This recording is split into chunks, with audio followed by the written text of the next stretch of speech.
स्वागत है आप सभी का हमारे चैनल पर। पिछली जो क्लास थी उसमें हमने मुस्लिम लीग के क्वेश्चंस किए थे, उसके अलावा दिल्ली दरबार और राजधानी परिवर्तन। इसके अलावा यदि हम बात करें तो हमने वहाँ पर ये प्रश्न किए थे और मौर्य मिंटो सुधार से रिलेटेड क्वेश्चंस किए थे, जिनकी पीडीएफ हमारे टेलीग्राम चैनल पर डाली जा चुकी है। तो करियर क्लासेस RAS नाम से जो टेलीग्राम चैनल है, आप उसे ज्वाइन कर लें। आज की इस वीडियो में हम अपना नया टॉपिक करेंगे और आपका नया टॉपिक है लखनऊ अधिवेशन। बहुत ही इम्पोर्टेंट एक अधिवेशन है हिस्ट्री में कांग्रेस का, और वो है आपका लखनऊ सेशन यानी कि लखनऊ अधिवेशन। और इसी वीडियो में हम आपके होम रूल मूवमेंट जो था उससे रिलेटेड प्रश्नों को भी करेंगे, क्योंकि दोनों ही आपस में एक दूसरे से कनेक्टेड भी हैं।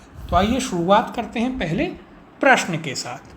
दिसंबर 1916 में इंडियन नेशनल कांग्रेस तथा इंडियन मुस्लिम लीग ने एक ही समय अपने अधिवेशन आयोजित किए थे। ऑप्शन है आपके पास ए अलीगढ़ में, बी इलाहाबाद में, सी लखनऊ में, या फिर ऑप्शन डी लाहौर में। इसका सही उत्तर हम सभी जानते हैं, ऑप्शन नंबर सी लखनऊ में।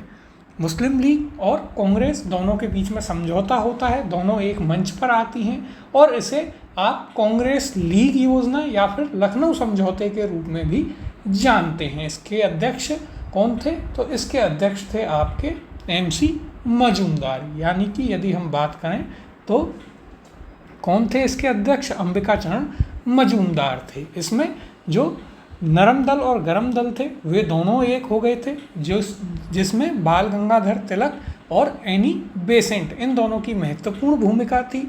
और यदि हम बात करें मुस्लिम लीग और कांग्रेस को एक करने में, तो बाल गंगाधर तिलक और मोहम्मद अली जिन्ना, इन दोनों ने बहुत ही महत्वपूर्ण भूमिका यहाँ पर निभाई थी। तो देखिए यहाँ पर यदि हम चर्चा करें, दिसंबर 1916 में इंडियन नेशनल कांग्रेस तथा इंडियन मुस्लिम लीग ने लखनऊ में एक ही समय अपने अधिवेशन आयोजित किए। अंबिकाचरण मजूमदार ने लखनऊ के इस कांग्रेस अधिवेशन की अध्यक्षता की थी। तो अध्यक्ष कौन थे? अंबिकाचरण मजूमदार। आप ऐसे याद रख सकते हैं कि एक मजबूत व्यक्ति चाहिए जो इन दोनों को एक रख सके, नरम दल गरम दल को एक रख सके, तो वे थे अंबिकाचरण मजूमदार। अगला प्रश्न है, 1916 में भारतीय राष्ट्रीय कांग्रेस के लखनऊ अधिवेशन की अध्यक्षता की थी। ऑप्शन दिए गए हैं, ए एनी बेसेंट ने, बी लाला लाजपत राय ने, सी मोतीलाल नेहरू ने, या फिर डी AC मजूमदार ने। इसका सही उत्तर है option number D AC Majumdar, यानी कि अंबिकाचरण मजूमदार ने इसकी अध्यक्षता की थी। अगला प्रश्न देखते हैं। कांग्रेस और मुस्लिम लीग के बीच प्रसिद्ध लखनऊ समझौते पर हस्ताक्षर हुआ था। ऑप्शन है ए 1913 में, बी 1914 में, सी 1915 में, या फिर ऑप्शन डी 1916 में। इसका सही उत्तर है ऑप्शन नंबर डी 1916 में। किस किसने करवाया कांग्रेस और मुस्लिम लीग के बीच में? तो देखिए यह आपको याद रखना है कि यह मोहम्मद अली जिन्ना और बाल गंगाधर तिलक, इन दोनों ने करवाया था कांग्रेस और मुस्लिम लीग में समझौता। किस किसने? तो देखिए आपको याद रखना है, मोहम्मद अली जिन्ना एंड तिलक, इन दोनों ने मुस्लिम लीग और कांग्रेस में समझौता करवाया था। यही वह अधिवेशन था जिसमें कांग्रेस ने जो सेपरेट इलेक्टोरेट दिए गए थे मुस्लिमों को, उन्हें स्वीकार कर लिया था। और इसके बदले में मुस्लिम लीग ने स्वीकार किया कि जो राष्ट्रीय आंदोलन चल रहा है उसमें जो कांग्रेस की नीति होगी, जो भी कांग्रेस के द्वारा चलाए जाएंगे आंदोलन, उनमें मुस्लिम लीग पूर्ण सक्रियता से भागीदारी लेगी। अब देखिए यहाँ पर यदि हम बात करें तो वर्ष 1916 में कांग्रेस और मुस्लिम लीग में समझौता हो गया ताकि संवैधानिक सुधारों की एक ही योजना अपनाई जा सके। इसके फलस्वरूप जारी 19 स्मरण पत्र में दोनों दलों के समकालीन राजनीतिक विचारों को साकार रूप दिया गया। अगला प्रश्न है, अतिवादियों एवं उदारवादियों यानी कि जो मॉडरेट और एक्सट्रीमिस्ट थे, उनके पुनर्मिलन की प्रक्रिया में प्रमुख शिल्पी निम्न में से कौन था? ऑप्शन है आपके पास, A Annie Besant, B Mohammad Ali Jinnah, C madam Bhikaji Cama, या फिर ऑप्शन डी फिरोज शाह मेहता। इसका सही उत्तर है option number A, Annie Besant. कौन कौन थे? तो देखिए आप नाम याद रखेंगे किसका, एनी बेसेंट का और बाल गंगाधर तिलक का। ये दोनों गरम दल और नरम दल के लोगों को एक करते हैं, कांग्रेस में लाते हैं। हमने बात की थी 1907 में सूरत अधिवेशन में दोनों अलग हो गए थे, लड़ाई हो गई थी और फिरोज शाह मेहता ने ये कह दिया था। उसके बाद 9 साल तक अलग रहे। कई बार कोशिश करी जो उग्र दल के लोग थे, यानी कि जो एक्सट्रीमिस्ट थे, उन्होंने कांग्रेस में वापस आने की, क्योंकि बिना कांग्रेस के कोई उनको नहीं पूछ रहा था और बिना उनके कोई कांग्रेस को नहीं पूछा था। दोनों को ही एक दूसरे की ज़रूरत थी। लेकिन लड़ाई इस हद तक हुई थी कि फिरोज शाह मेहता जैसे जो बड़े नेता थे, बुजुर्ग नेता थे, उन्होंने कह दिया था कि हमारे जीते जी ये लोग कांग्रेस में नहीं आएंगे। जब 1915 में फिरोज शाह मेहता की मृत्यु हो जाती है, उसके बाद 1916 के अधिवेशन में जो गरम दल के लोग थे, नेता थे, वे कांग्रेस में वापस आते हैं। तो ये आपको याद रखना है। इसके अलावा अब देखिए यहाँ पर यदि हम चर्चा करें इसकी, तो देखिए वर्ष 1916 में भारतीय राष्ट्रीय कांग्रेस का लखनऊ अधिवेशन, जिसकी अध्यक्षता किसने करी थी? अंबिका चरण मजूमदार ने। 2 दृष्टियों से स्मरणीय था। प्रथम, उग्रवादियों जिन्हें 9 वर्ष पूर्व 1907 में कांग्रेस से निष्कासित किया गया था, उनका कांग्रेस में पुनर्प्रवेश हो गया था, यानी कि जो गरम दल के लोग थे वे वापस आ चुके थे। और दूसरी महत्वपूर्ण घटना क्या थी? कांग्रेस और मुस्लिम लीग के मध्य समझौता हुआ था। अतिवादियों एवं उदारवादियों के पुनर्मिलन की प्रक्रिया में एनी बेसेंट और बाल गंगाधर तिलक, जो हमने आपको बताया, उन्होंने महती भूमिका निभाई थी, जबकि मोहम्मद अली जिन्ना और तिलक ने कांग्रेस लीग समझौते के ये दोनों मुख्य शिल्पी थे। तो देखिए आपको क्या याद रखना है, जो मॉडरेट और एक्सट्रीमिस्ट थे उन दोनों के बीच में समझौता किसने करवाया था? तो वह करवाया गया था किसके द्वारा? एनी बेसेंट और बाल गंगाधर तिलक के द्वारा। मुस्लिम लीग और कांग्रेस में समझौता करवाया गया था किसके द्वारा? मोहम्मद अली जिन्ना और बाल गंगाधर तिलक के द्वारा। अगले प्रश्न की ओर चलते हैं। वर्ष 1916 में मुस्लिम लीग और कांग्रेस के मध्य किसने समझौता कराया था? ऑप्शन है ए, बाल गंगाधर तिलक ने, बी, गोपाल कृष्ण गोखले ने, सी, एनी बेसेंट ने, या फिर ऑप्शन डी, जवाहरलाल नेहरू ने। देखिए क्या पूछा है, मुस्लिम लीग और कांग्रेस के मध्य कौन कौन थे? मोहम्मद अली जिन्ना और बाल गंगाधर तिलक। यहाँ पर क्या दिए गए हैं? बाल गंगाधर तिलक। तो ऑप्शन ए, बाल गंगाधर तिलक इसका सही उत्तर होगा। अगला प्रश्न है, कांग्रेस के 1916 के लखनऊ अधिवेशन में कौन सा मुख्य दूरगामी परिणाम वाला निर्णय लिया गया था? अब देखिए ये थोड़ा एनालिटिकल क्वेश्चन पूछा गया है, वैसे काफ़ी आसान है लेकिन फिर भी एक इम्पॉर्टेंट क्वेश्चन है। ऑप्शन ए है, ए, मुस्लिम लीग की पृथक निर्वाचन क्षेत्र की मांग स्वीकार की, बी, कांग्रेस और मुस्लिम लीग का अस्थायी विलय हो गया, सी, कांग्रेस का अध्यक्ष एक मुस्लिम व्यक्ति चुना गया, ऑप्शन डी, इनमें से कोई नहीं। तो देखिए यहाँ पर आपका सही उत्तर होगा ऑप्शन नंबर ए। मुस्लिम लीग की जो पृथक निर्वाचन क्षेत्र की मांग थी उसको कांग्रेस के द्वारा स्वीकार कर लिया गया था, यानी कि जो सेपरेट इलेक्टोरेट्स की डिमांड आ रही थी किसकी? मुस्लिम लीग की, उसे स्वीकार कर लिया गया किसके द्वारा? कांग्रेस के द्वारा। और यही जो है एक बहुत ही दूरगामी परिणाम इसका हमें देखने को मिला। भारत का विभाजन हुआ, क्योंकि देखिए पहली चीज़ तो अंग्रेज़ों ने ही आधे से ज़्यादा काम कर दिया था उन्हें सेपरेट इलेक्टोरेट देकर, और उस समय कांग्रेस की सोच ये थी कि किसी भी प्रकार से मुस्लिम लीग हमारे साथ आ जाए जिससे हम देश को आज़ाद करा पाएँ, और अलग देश का उस समय कोई मुद्दा भी नहीं था, तो इसलिए भी उनके दिमाग में यह चीज़ नहीं आई कि एक अलग देश भी इस चीज़ से बन सकता है। तो यह आपको याद रखना है कि इसके लगभग 30 साल के बाद में जाकर अलग देश की थ्योरी आती है और एक अलग देश बनता है, उससे पहले ऐसी कोई बात ही नहीं थी। तो इसलिए कांग्रेस ने भी इस मांग को मान लिया था कि एक बार हम लोग साथ आ जाएं, देश आज़ाद हो जाए, उसके बाद इन सभी चीज़ों को भी सही कर लिया जाएगा। अब देखिए यहाँ पर हम इसकी चर्चा भी कर लेते हैं। तो देखिए लखनऊ समझौते 1916 के तहत कांग्रेस ने मुसलमानों के लिए प्रथम बार पृथक निर्वाचक मंडल की मांग को स्वीकार कर लिया, जो मुस्लिम लीग के लिए एक सकारात्मक उपलब्धि थी, क्योंकि कांग्रेस अब तक इसका विरोध करती आ रही थी। डॉक्टर रमेश चंद्र मजूमदार ने लखनऊ समझौते की कटु आलोचना करते हुए लिखा है कि परवर्ती घटनाओं की पृष्ठभूमि में निसंदेह रूप से यह कहा जा सकता है कि वर्ष 1916 में कांग्रेस द्वारा लखनऊ समझौता करने के निर्णय ने वस्तुतः वह नींव डाली जिसके ऊपर 30 वर्षों बाद पाकिस्तान का निर्माण किया गया। लखनऊ समझौते ने भावी राजनीति में सांप्रदायिकता के उदय का भी मार्ग प्रशस्त किया। तो देखिए, यह जो स्टेटमेंट है ये आप पार्शियली यानी कि इसे कुछ हद तक ही ठीक मान सकते हैं। क्यों? तो उसका सबसे बड़ा कारण ये है, उस समय एक अलग देश की थ्योरी थी ही नहीं। सिर्फ इतनी सी बात थी कि हमें एक अलग वोटिंग की जगह और वहाँ पर हम वोट डालें, इतना दे दीजिए। अलग देश की कोई बात मुस्लिम लीग द्वारा या मुसलमानों द्वारा कहीं भी नहीं थी। तो इसलिए कांग्रेस ने भी यह चीज़ नहीं सोची कि आगे जाकर इसका ऐसा भी परिणाम हो सकता है। फिर जैसे जैसे परिस्थितियाँ बदलती गईं तो यह चीज़ आती गई कि नहीं, अब हमें अलग देश ही चाहिए। और वो मुसलमानों की कम पर्सनली मोहम्मद अली जिन्ना का एक एम्बिशन बन गया था, क्योंकि उन्हें पता था यहाँ वो इतने बड़े नेता या सर्वोच्च नेता कभी नहीं बन पाएंगे। तो यह उनकी जिद्द थी। इसके अलावा यदि हम बात करें तो देखिए, यह जरूर कहा जा सकता है कि कहीं ना कहीं जो अंग्रेज़ों ने नींव डाली पाकिस्तान के जन्म की, उसमें पानी उस पौधे को जरूर मिला 1916 का जो लखनऊ अधिवेशन में समझौता हुआ उससे।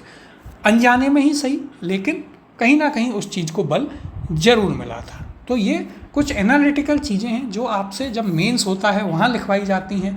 तो जब हम सब्जेक्ट की क्लास करेंगे तो इस टाइप के क्वेश्चंस की भी हम आंसर राइटिंग करेंगे या देखेंगे कि किस प्रकार से इनका आंसर आपको एक बैलेंस्ड वे में लिखना होता है। अब अगला प्रश्न देखते हैं। कांग्रेस ने प्रथम बार मुस्लिम समुदाय के लिए पृथक निर्वाचन प्रणाली स्वीकार की, वह वर्ष था। ऑप्शन है ए 1909, बी 1916, सी 1931 और डी 1932। RAS में पूछा गया था। तो देखिए, सही उत्तर है ऑप्शन बी 1916 लखनऊ अधिवेशन। 1909 में तो यह पृथक निर्वाचन प्रणाली आई थी। तो उत्तर होगा आपका ऑप्शन नंबर बी 1916। अगले प्रश्न की ओर चलते हैं। इंडियन नेशनल कांग्रेस और मुस्लिम लीग के बीच मतैक्य का काल निम्न में से कौन प्रदर्शित करता है? ऑप्शन है ए 1906 से 1911, बी 1916 से 1922, सी 1917 से 1921, ऑप्शन डी 1940 से 1946। तो देखिए, यहाँ पर सही उत्तर है आपका ऑप्शन नंबर बी 1916 से 1922 तक कांग्रेस और मुस्लिम लीग एक साथ रहते हैं।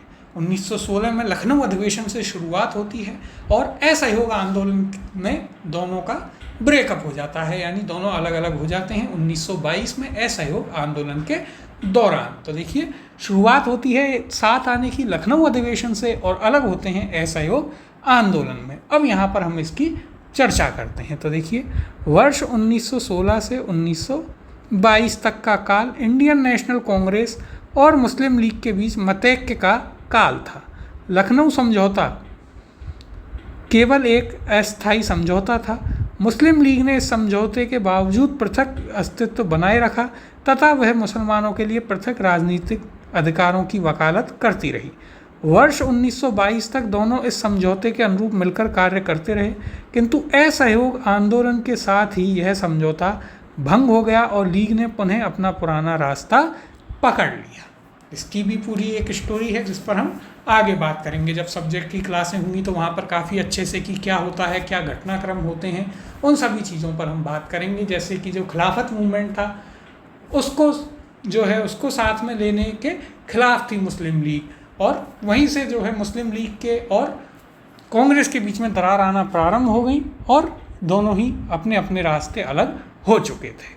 अगला प्रश्न है, निम्नलिखित में से कौन 1916 के लखनऊ के कांग्रेस अधिवेशन के विषय में असत्य है? तो यहाँ पर असत्य कथन बताना है। पहला ऑप्शन है, पहला कथन ए अंबिकाचरण मजूमदार ने इसकी अध्यक्षता नहीं की थी। बी इस अधिवेशन में उदारवादियों और उग्रवादियों के बीच पुनः मेल स्थापित हुआ था। सी महात्मा गांधी पहली बार चंपारण के किसानों की समस्याओं से अवगत कराए गए। या फिर ऑप्शन डी उपयुक्त में से कोई नहीं। तो देखिए, कथनों को यदि आप देखें तो पहला क्या है, अंबिकाचरण मजूमदार ने इसकी अध्यक्षता नहीं की थी, तो यही आपका गलत कथन हो गया। ऑप्शन ए इसका सही उत्तर है, इसकी अध्यक्षता की थी अंबिकाचरण मजूमदार ने। दूसरा क्या था, इस अधिवेशन में उदारवादी और उग्रवादियों के बीच पुनः मेल स्थापित हुआ, बिल्कुल सही। महात्मा गांधी पहली बार चंपारण के किसानों की समस्या से अवगत कराए गए, यह भी आपका बिल्कुल सही कथन है। तो देखिए आपको याद रखना है यहाँ पर क्या होता है, महात्मा गांधी से मिलते हैं राजकुमार शुक्ल और वे उन्हें चंपारण के किसानों की समस्याओं से अवगत कराते हैं। इसके बाद 1917 में महात्मा गांधी चंपारण आंदोलन करते हैं। आगे हम जब वो चैप्टर आएगा तब हम बात करेंगे। इसके बाद अगला चैप्टर आपका वही है तो वहाँ पर हम बात करेंगे। फिलहाल यहाँ पर इसकी चर्चा करते हैं। तो देखिए वर्ष 1916 के लखनऊ के कांग्रेस अधिवेशन में तिलक को पुनः कांग्रेस में शामिल कर लिया गया। अध्यक्ष अंबिका चरण मजूमदार ने कहा, 10 वर्षों के दुखद अलगाव तथा गलतफहमी के कारण बेवजह के विवादों में भटकने के बाद भारतीय राष्ट्रीय दल के दोनों खेमों उदारवादियों और उग्रवादियों ने अब यह महसूस किया है कि अलगाव उनकी पराजय है और एकता उनकी जीत। अब भाई भाई फिर मिल गए हैं। कांग्रेस के लखनऊ अधिवेशन में ही महात्मा गांधी से राजकुमार शुक्ल की मुलाकात हुई, जिन्होंने चंपारण के किसानों की समस्याओं से उन्हें अवगत कराया था। तो देखिए 3 बहुत ही महत्वपूर्ण चीज़ें हुई आपके 1916 में जो कांग्रेस का लखनऊ अधिवेशन होता है उसमें क्या क्या हुई। पहला, नरम दल गरम दल एक हो गए। दूसरा, मुस्लिम लीग और कांग्रेस एक हो गए। तीसरा, महात्मा गांधी जी जो हैं पहली बार किसी कांग्रेस के अधिवेशन में जाते हैं और वहाँ पर उन्हें चंपारण की समस्या के बारे में बताया जाता है राजकुमार शुक्ल के बारे में। अब देखिए ऐसा तो नहीं है कि गांधी जी आए और एकदम से ही लोगों को हो गया कि अरे गांधी जी कोई अलग ही व्यक्ति हैं। उनकी भी अपनी एक कहानी है। सब्जेक्टिव क्लास में करेंगे तो बहुत ही आपको मज़ा आएगा वहाँ पर उनकी पूरी कहानी को जानकर। अगला प्रश्न देखते हैं। निम्नलिखित भारतीय राष्ट्रीय कांग्रेस के किस अधिवेशन में महात्मा गांधी को चंपारण के किसानों की समस्याओं से अवगत कराया गया था।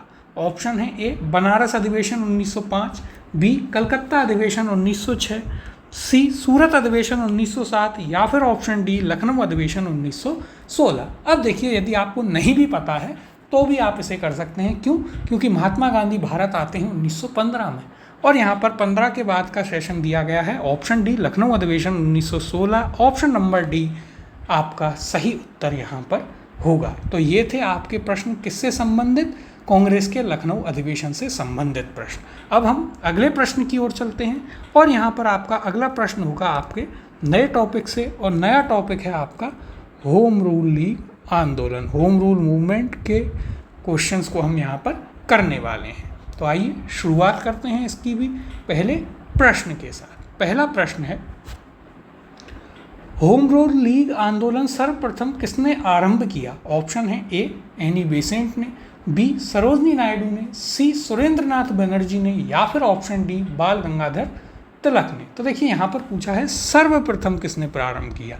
इसका सही उत्तर है option number A Annie Besant के द्वारा इसे सर्वप्रथम प्रारंभ किया गया था। तो देखिए यदि हम बात करें होम रूल लीग आंदोलन की एक संक्षिप्त में ब्रीफ में बात कर लेते हैं। तो देखिए 1916 में क्या होता है, तिलक और अप्रैल 1916 में तिलक और सितंबर 1916 में एनी बेसेंट दोनों अपने अपने होम रूल लीग की स्थापना करते हैं। और एनी बेसेंट जो हैं उनके अखबार थे कॉमनवील और न्यू इंडिया, उनके तहत इसे प्रसारित करती हैं। तिलक मराठा और केसरी के माध्यम से प्रसारित करते हैं और दोनों अपने अपने क्षेत्र बांट लेते हैं और वहाँ पर ये दोनों ही लोग जो हैं अपना आंदोलन चलाते हैं। और दोनों, एक चीज़ आपको याद रखनी है, दोनों ने अपने होम रूल लीग आंदोलन का विलय आपस में नहीं किया था। इम्पॉर्टेंट पॉइंट है। तिलक की यदि हम बात करें तो तिलक जो हैं कर्नाटक, महाराष्ट्र और मध्य प्रांत जो था उनमें अपना आंदोलन चला रहे थे और इसके अलावा जो बचा हुआ क्षेत्र था उसमें एनी बेसेंट अपना आंदोलन चला रही थी। फिर यदि हम बात करें तो देखिए बाल गंगाधर तिलक जो अपना होम रूल लीग चला रहे थे उसके प्रथम अध्यक्ष थे जोसेफ बैप्टिस्टा। और यदि हम बात करें एनी बेसेंट तो उनके उसमें कौन थे, तो एनी बेसेंट के थे जॉर्ज अरुंडे। ये आपको नाम याद रखने हैं। इसके अलावा यदि हम बात करें तो देखिए आपको बताया दोनों अपने अपने क्षेत्रों में से चला रहे थे और स्वराज का अर्थ जो है इसमें एनी बेसेंट और तिलक के द्वारा दिया गया था। स्वराज का अर्थ उनके लिए क्या था कि ब्रिटिश साम्राज्य यानी ब्रिटिश एम्पायर के अंतर्गत ही वे स्वयं का शासन चलाएं। कंप्लीट इंडिपेंडेंस यानी कि पूर्ण रूप से आज़ादी उनका उद्देश्य इसमें नहीं था। होम रूल लीग की यदि हम बात करें तो आयरलैंड से ये है प्रारंभ हुआ एक आंदोलन था, वहाँ पर आयरलैंड के जो लोग थे उन्होंने अपनी आज़ादी इसी आंदोलन के तहत पाई थी। तो यह भी आपको याद रखना है यहाँ पर कि क्या इसका उद्देश्य था, किस उससे यह चलाया गया था और क्या इसका एक कारण रहे, कहाँ से इसे लिया गया था, यह चीज़ भी आपको याद रखनी है।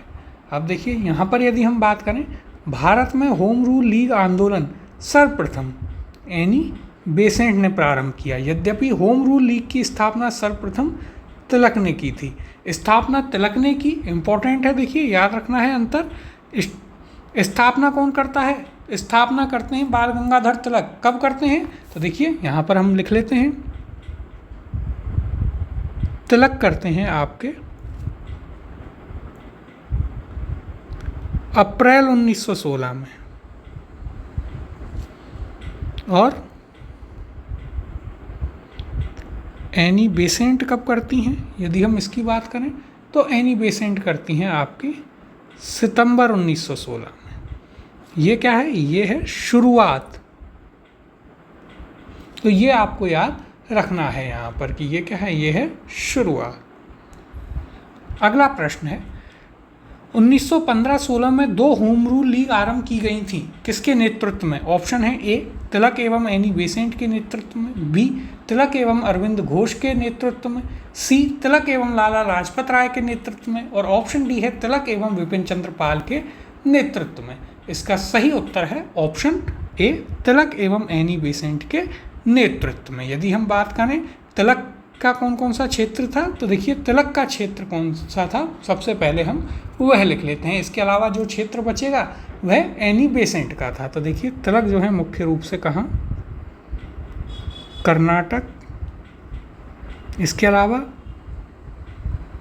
महाराष्ट्र, सेंट्रल प्रोविंस या फिर मध्य भारत आप एक तरीके से कह सकते हैं यहाँ पर। देखिए मध्य प्रांत और बरार, इन क्षेत्रों में कौन चला रहे थे? तिलक। और इसके अलावा जो क्षेत्र थे उनमें चला रही थी एनी बेसेंट। अब देखिए यहाँ पर हम चर्चा कर लेते हैं। तो अप्रैल 1916 में तिलक ने एवं सितंबर 1916 में एनी बेसेंट ने। तो देखिए अप्रैल 1916 आपको पहले बताया था कौन? बाल गंगाधर तिलक, और सितंबर 1916 एनी बेसेंट। इन दोनों ने अपनी अपनी होम रूल लीग की स्थापना की। बेसेंट के न्यूज़पेपर था कॉमनवेल्थ और न्यू इंडिया, अखबारों वाले चैप्टर में आपको कराया है, याद भी रखना है। तथा तिलक ने मराठा और केसरी के माध्यम से अपनी अपनी लीग का प्रचार किया। अभी शुरुआत में भी आपको बताया, और इससे पहले जो न्यूज़पेपर वाला जो चैप्टर था वहाँ पर हमने क्वेश्चंस किए थे, उसमें भी आपको यह चीज़ बताई गई थी। कौन कौन से न्यूज़पेपर हैं? तो देखिए एनी बेसेंट के हैं कॉमनवेल्थ और न्यू इंडिया, और तिलक के हैं मराठा और केसरी। अगला प्रश्न देखते हैं। एनी बेसेंट मुख्यतः संबंध रही हैं। ऑप्शन है ए सविनय अवज्ञा आंदोलन से, बी गृह शासन आंदोलन से, सी खिलाफत आंदोलन से, या फिर ऑप्शन डी असहयोग आंदोलन से। इसका सही उत्तर है ऑप्शन नंबर बी गृह शासन आंदोलन, यानी कि होम रूल मूवमेंट से संबंधित रही हैं। कौन? Annie Besant. कब प्रारंभ किया? तो देखिए इन्होंने प्रारंभ किया था सितंबर 1916 में। कौन कौन से अखबार थे इनके? कॉमनवेल्थ और न्यू इंडिया के माध्यम से इन्होंने प्रारंभ किया था। तिलक का जो क्षेत्र था कर्नाटक, महाराष्ट्र, बरार और मध्य प्रांत, उसके अलावा जो क्षेत्र थे उनमें एनी बेसेंट इस आंदोलन को चला रही थी। अब देखिए यहाँ पर हम चर्चा करेंगे। एनी बेसेंट मुख्यतः गृह शासन यानी होम रूल आंदोलन से संबंधित थी। भारत में होम रूल लीग की स्थापना की योजना मूलतः एनी बेसेंट द्वारा ही बनाई गई थी। वे आयरलैंड की थी और आयरलैंड में यह आंदोलन हो चुका था। होम रूल आंदोलन की व्याख्या 2 जनवरी 1914 को वे अपने पत्र कॉमनवेल्थ में एनी बेसेंट ने की थी, जिसमें ब्रिटिश साम्राज्य के अंतर्गत, ये पॉइंट आपके लिए इम्पोर्टेंट है, पूर्ण स्वराज नहीं है यहाँ पर, सिर्फ ब्रिटिश साम्राज्य के अंतर्गत अपने स्वयं का शासन के उद्देश्य को ध्यान में रखकर धार्मिक स्वतंत्रता, राष्ट्रीय शिक्षा तथा सामाजिक और राजनीतिक सुधारों को आधारभूत कार्यक्रम बनाया गया था। भारत में यह आंदोलन प्रथम विश्व युद्ध के दौरान काफ़ी लोकप्रिय रहा था। तो ये कुछ इंपॉर्टेंट पॉइंट आपको यहाँ पर याद रखने हैं। किससे रिलेटेड? तो एनी बेसेंट और बाल गंगाधर तिलक के होम रूल लीग मूवमेंट से रिलेटेड कुछ इम्पॉर्टेंट फैक्ट्स हैं जो आपको ज़रूर याद रखने हैं। अगले प्रश्न की ओर चलते हैं। प्रथम विश्व युद्ध के दौरान आंदोलन जो भारत में लोकप्रिय हुआ था वह था, ऑप्शन है ए स्वदेशी एवं बहिष्कार आंदोलन, बी होम रूल आंदोलन, सी पृथकतावादी आंदोलन, डी स्वराजिस्ट पार्टी आंदोलन। तो देखिए, यदि आप बात करें, सबसे पहले आप इसे ऐसे भी कर सकते हैं, प्रथम विश्व युद्ध कब से कब तक होता है, तो यह होता है 1914 से 1917 तक, और 1916 में आपका क्या चल रहा था, होम रूल आंदोलन। तो यानी कि यहाँ पर आपका सही उत्तर होगा option number B, home rule आंदोलन आपका होता है कब, प्रथम विश्व युद्ध के दौरान 1916 में। स्वदेशी आंदोलन हम बात कर चुके हैं, बंगाल विभाजन हुआ था जब हुआ आपका 1905 में, और स्वराज पार्टी आपकी आती है कब, 1923 में। तो देखिए, यह आपका 1905 में होता है, 1905-1906 में। स्वराजिस्ट पार्टी आपकी 1923 में आती है। अगला प्रश्न है, निम्नलिखित में किसका योगदान होम रूल लीग की स्थापना में नहीं था? ऑप्शन है A Bal Gangadhar Tilak, B Annie Besant, C M Subramania Iyer, या फिर ऑप्शन डी टी.एस. एलकॉट। ये देखिए एक इम्पॉर्टेंट क्वेश्चन है, एक अलग फैक्ट के साथ है। तो देखिए, यहाँ पर आपका सही उत्तर होगा ऑप्शन नंबर डी, टी.एस. एलकॉट। क्यों? क्योंकि ये आपके संबंधित थे किससे, थियोसॉफिकल सोसाइटी से, पहले हम पढ़ चुके हैं। तो देखिए, यहाँ पर यदि आपको सही उत्तर ना भी पता हो कि कौन कौन होम रूल लीग में थे, तब भी आप इसे कर सकते हैं, क्योंकि टी.एस. एलकॉट और मैडम वॉट्सकोवी किससे संबंधित थी, ये दोनों आपके संबंधित थे थियोसॉफिकल सोसाइटी से। तो यह आपको याद रखना है। अब देखिए, यहाँ पर यदि हम बात करें तो टी.एस. एलकॉट होम रूल लीग से नहीं, बल्कि देखिए अभी हमने आपको बताया थियोसॉफिकल सोसाइटी से संबंधित थे। तिलक ने अप्रैल 1916, तिलक के द्वारा कब, अप्रैल 1916, और एनी बेसेंट ने सितंबर 1916 में होम रूल लीग को आरंभ किया। एस सुब्रमण्यम अय्यर भी एनी बेसेंट की होम रूल लीग की स्थापना से संबंधित थे। किससे संबंधित थे? एनी बेसेंट वाले होम रूल लीग से। अगला प्रश्न है, निम्नलिखित में से कौन होम रूल लीग आंदोलन से नहीं जुड़ा था? ऑप्शन है A C R Das, B S Subramania Iyer, C Annie Besant, D Bal Gangadhar तिलक। तो देखिए, यहाँ पर आपका उत्तर होगा ऑप्शन ए सी आर दास।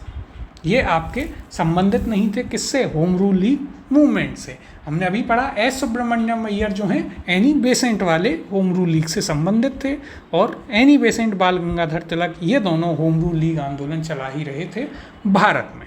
अगला प्रश्न देखते हैं, किस अधिवेशन में होम रूल समर्थक अपनी राजनीतिक शक्ति का सफलतापूर्वक प्रदर्शन कर सके? ऑप्शन है ए कांग्रेस का 1916 का लखनऊ अधिवेशन, बी 1920 का बम्बई में होने वाला ऑल इंडिया ट्रेड यूनियन अधिवेशन, सी 1918 में होने वाली प्रथम यूपी किसान सभा, या फिर ऑप्शन डी 1938 में नागपुर का संयुक्त AITUC और NFTU सभा। यहाँ पर देखिए, सही उत्तर होगा आपका ऑप्शन ए कांग्रेस का 1916 का लखनऊ अधिवेशन। देखिए, यहाँ पर आप इसे ऐसे भी कर सकते हैं कि जब आपका आंदोलन ही 1916 में चल रहा है, तो उस वक्त कौन सा अधिवेशन हुआ था, 1916 का लखनऊ अधिवेशन। तो वह अपनी शक्ति उन्होंने कहाँ दिखाई, लखनऊ अधिवेशन में 1916 में जो आपका हुआ था। अगले प्रश्न की ओर चलते हैं, होम रूल आंदोलन भारत के स्वतंत्रता संग्राम के नए चरण के आरंभ का द्योतक था, क्योंकि ऑप्शन है ए इसने देश के सामने स्वशासन यानी सेल्फ गवर्नमेंट की एक ठोस योजना रखी, बी आंदोलन का नेतृत्व गांधी जी के हाथ में आ गया, सी हिंदुओं और मुसलमानों ने एक संयुक्त संघर्ष प्रारंभ किया, या फिर ऑप्शन डी इसने अतिवादियों और उदारवादियों के बीच पुनर्मेल स्थापित किया। इसका सही उत्तर है ऑप्शन नंबर ए। तो देखिए, यहाँ पर सबसे इम्पोर्टेंट चीज़ है कि इसने जो होम रूल आंदोलन था उसने देश के सामने क्या किया, स्वशासन यानी सेल्फ गवर्नेंस की एक योजना रखी थी। आप नाम से भी देख सकते हैं, होम रूल आंदोलन यानी कि स्वयं का आंदोलन, यह इसका कहना था और यही इसका उद्देश्य था। लेकिन इन्होंने जो परिभाषा दी थी होम रूल या स्वराज की, वो क्या थी? परिभाषा थी कि हम ब्रिटिश साम्राज्य के अंतर्गत ही रहना चाहते हैं, लेकिन स्वशासन से। अब देखिए यहाँ पर यदि हम बात करें तो होम रूल आंदोलन के दोनों नेताओं तिलक एवं एनी बेसेंट की निगाह में स्वराज का अर्थ करीब एक जैसा ही था। क्या था?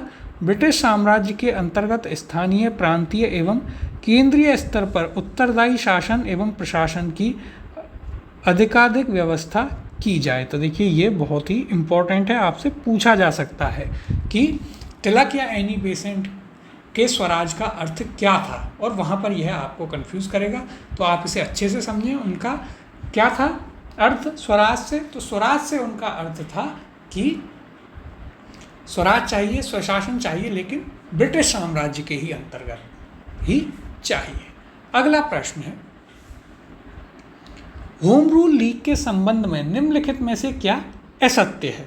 तो देखिए ऑप्शन है ए, सबसे पहले इसकी योजना एनी बेसेंट ने वर्ष 1914-15 में प्रस्तुत की थी। बी, तिलक की home rule league Maharashtra, Karnataka, Madhya Prant एवं बरार तक सीमित थी। सी, तिलक द्वारा स्थापित होम रूल लीग अधिक शक्तिशाली थी। डी, तिलक और बेसेंट के मतभेदों के उपरांत दोनों लीग बनी रही।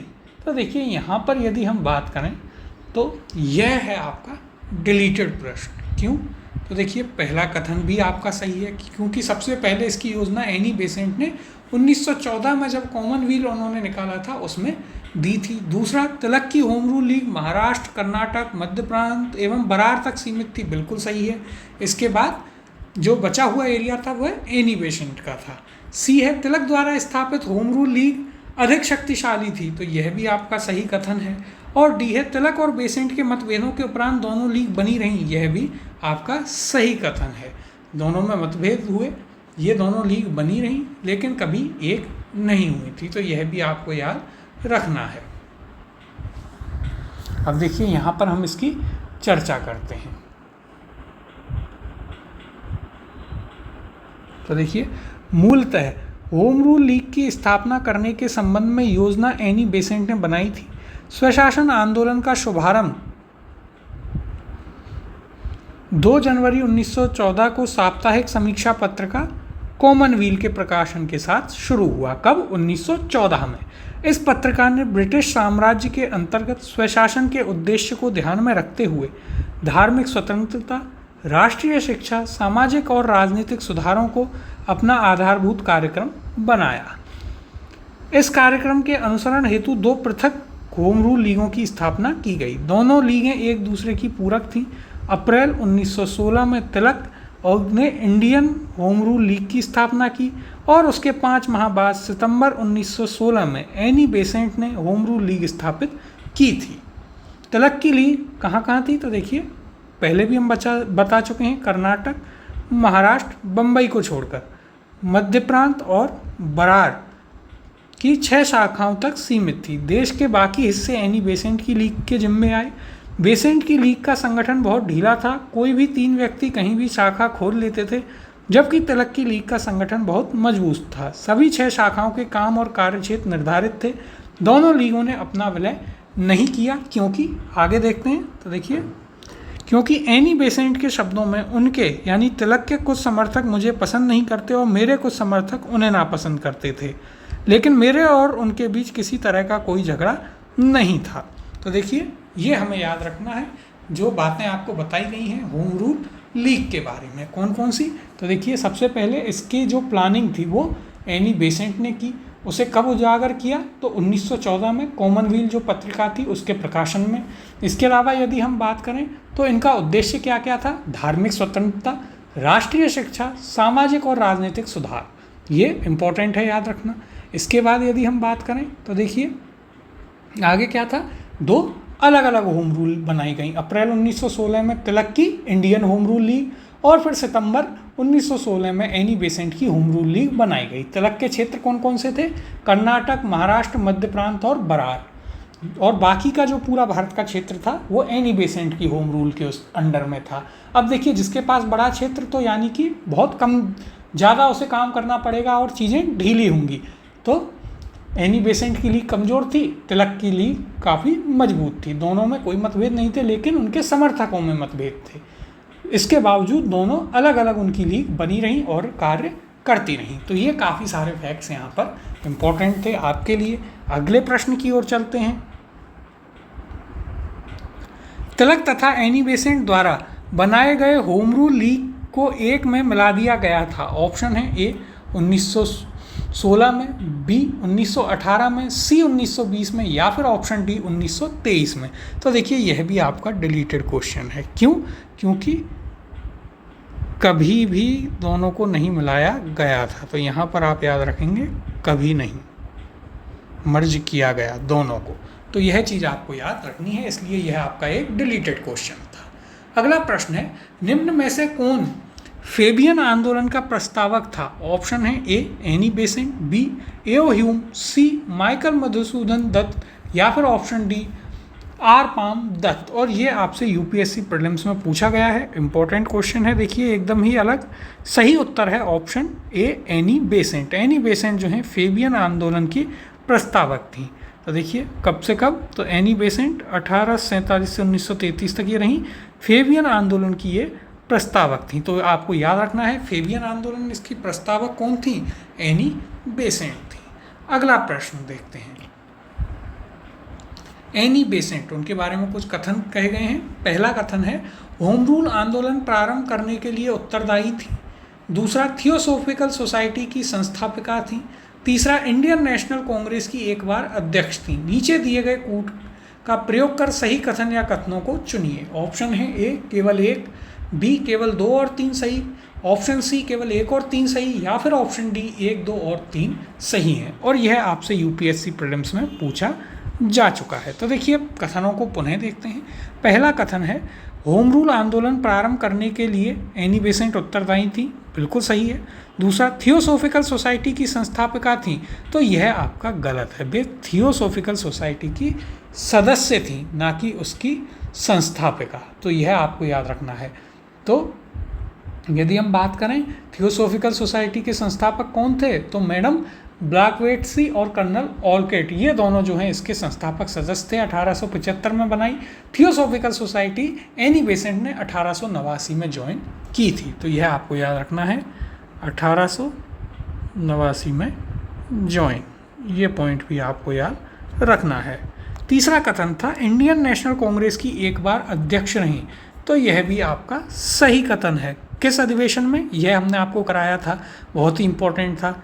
तो ये बनी थी आपके 1917 कलकत्ता अधिवेशन।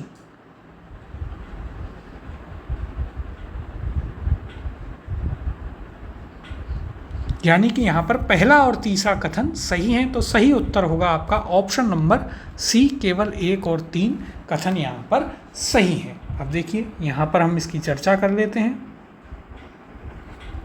तो देखिए, भारत में होम रूल आंदोलन प्रारंभ करने के लिए एनी बेसेंट ही उत्तरदायी रहीं। एनी बेसेंट ने सितंबर 1916 में मद्रास में होम रूल लीग की स्थापना की। कहाँ की? मद्रास में। हालांकि इससे पहले तिलक ने अप्रैल 1916 में पूना में होम रूल लीग की स्थापना की थी। फिर भी दोनों आपसी सहयोग से अलग अलग क्षेत्र में काम कर रहे थे। होम रूल आंदोलन का मुख्य उद्देश्य संवैधानिक तरीकों से स्वशासन प्राप्त करना था। एनी बेसेंट को इंडियन नेशनल कांग्रेस के देखिए कलकत्ता अधिवेशन, जो कि हमने बताया 1917 की प्रथम महिला अध्यक्ष चुना गया था। अब कमेंट में आप बताइए कि पहली भारतीय महिला अध्यक्ष कांग्रेस की कौन थी और किस अधिवेशन में किस वर्ष बनी। अगला देखिए आगे, थियोसोफिकल सोसाइटी की स्थापना 1875 में अमेरिका में मैडम ब्लावेट्स्की और कर्नल एलकॉट के द्वारा की गई। एनी बेसेंट 1889 में इसकी सदस्य बनी थी। तो यहाँ पर इसलिए आपका सिर्फ पहला और तीसरा कथन सत्य था, बाकी दूसरा कथन आपका असत्य था। अगले प्रश्न की ओर चलते हैं। 1920 में निम्नलिखित में से किसने अपना नाम परिवर्तित कर स्वराज्य सभा रख लिया?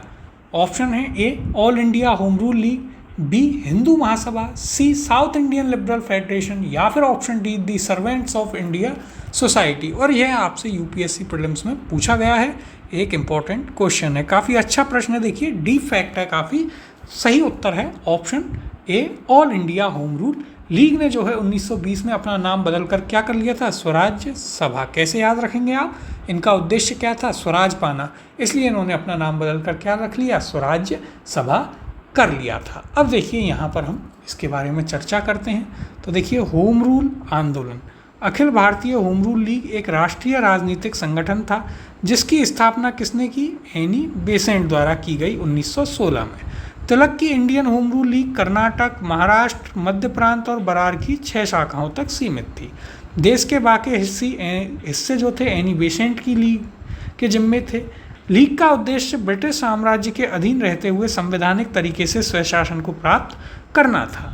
अप्रैल 1920 में Akhil Bharatiya home rule league ने महात्मा गांधी को इसके अध्यक्ष के रूप में निर्वाचित किया और महात्मा गांधी ने इसका नाम परिवर्तित कर स्वराज्य सभा रख दिया। तो देखिए आपको याद रखना है इसके अध्यक्ष कौन बने, इसके अध्यक्ष बने थे महात्मा गांधी। ये भी आपके लिए एक बहुत ही इम्पोर्टेंट फैक्ट है। तो देखिए यहाँ पर आपको क्या बात याद रखनी है कि 1920 में जो all India home rule league थी उसका नाम बदलकर कर दिया गया था स्वराज्य सभा। अध्यक्ष किसे बनाया गया था, महात्मा गांधी को, और यह नाम भी किसने रखा, महात्मा गांधी ने। तो आपसे यह भी पूछा जा सकता है कि all India home rule league का अध्यक्ष का नाम बदलकर स्वराज्य सभा किसने रखा, महात्मा गांधी ने रखा, और इसका अध्यक्ष किसे बनाया गया, तो इसका अध्यक्ष भी महात्मा गांधी को ही बनाया गया था। यह आपको याद रखना है। तो ये थे हमारे आज के प्रश्न। इनकी पीडीएफ आपको हमारे टेलीग्राम चैनल पर मिल जाएगी जो कि करियर क्लासेस RAS के नाम से है, तो आप उसे अवश्य ज्वाइन कर लें। और अब हम अगली क्लास से आपका गांधी युग प्रारंभ करेंगे। गांधी जी के प्रारंभिक आंदोलन जो हैं उनके ऊपर क्वेश्चन हम आपके अगली क्लास से स्टार्ट करेंगे। तो मिलते हैं अब हम अगली क्लास में गांधी के प्रारंभिक आंदोलनों के साथ, और वहाँ से आपका जो गांधीयन एरा है यानी कि गांधी का युग है वो प्रारंभ होता है, और उसके बाद हम देश की आज़ादी तक जाएंगे। तो ये थे हमारे आज के प्रश्न। आगे के प्रश्न करेंगे हम अगली क्लास में।